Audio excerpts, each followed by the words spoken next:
be that or be a teacher and all that. But when it come down, as time went on, things came about, making it not possible that we could do these things. And we wind up with maybe a lesser paying job, but it is a point of disappointment in our lives. And many times we know that we don't have the money that everybody and everyone else has. Some of us have some financial loans and student loans. I mean, yay long if you let me say it that way. But I say even to those, be encouraged. Because God knows everything.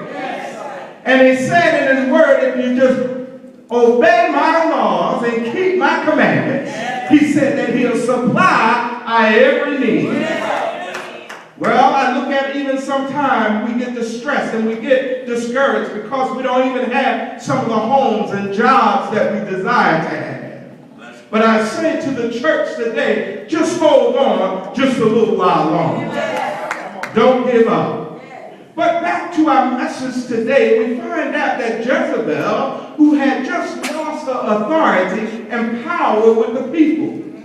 You know that when God is on your side, God will fight the battle for you that it seems like it's impossible to fight. I don't care about how much power and how much the army may look with Satan and those that of the world, when God can do a great victory with just two people. How many of y'all remember in the Old Testament when God just took down to 300 men?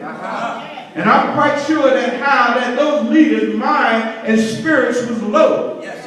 But when God told them to take them down by the brook there, and those that lap water like a dog, that's the ones that I'm going to use right now. When we find out that we put our trust totally in God, and we rest on him, don't get upset and don't get discouraged about it.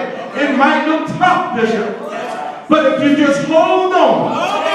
I heard somebody say, hold on to the horns of the altar. And when you hold on to the horns of the altar, God will lift you up and give you victory. Well, I know the time is far spent. And other things I could go into. But let me go into this little part here. And I know by being a pastor, many of us as pastors and leaders of the church, we put together the band or the group of members, a congregation in the church. And many times when we put it together, Satan is always in the midst. Sometimes when we put together even the church or the pastor's family, turning it back on him. Even sometimes the first lady looks and sees what the leader of the husband is doing. And when he's giving all his money to the church, trying to keep the lights on in God's house. And when the wife speaks against it, the husband gets discouraged. But I want all husbands today, just hold on. When you hold on to God's unchanging hand, you'll find out that God will put everything in your life. Just hold on and don't give up.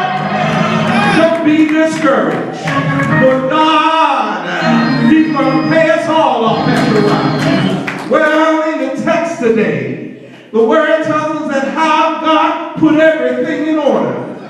We see that how God took Elijah up into the mountaintop.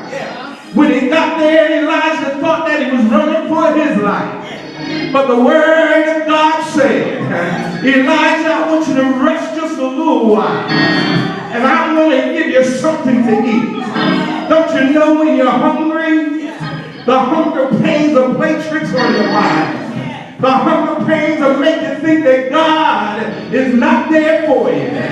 But if you just hold on, somebody remember the words of hold on. After a while, it's going to get better after a while. Hold on. Be encouraged, church. Well, the story went on. How Elijah's sitting there, looking and wondering if there's something to eat. But the word said that how God began to send the elements of the earth.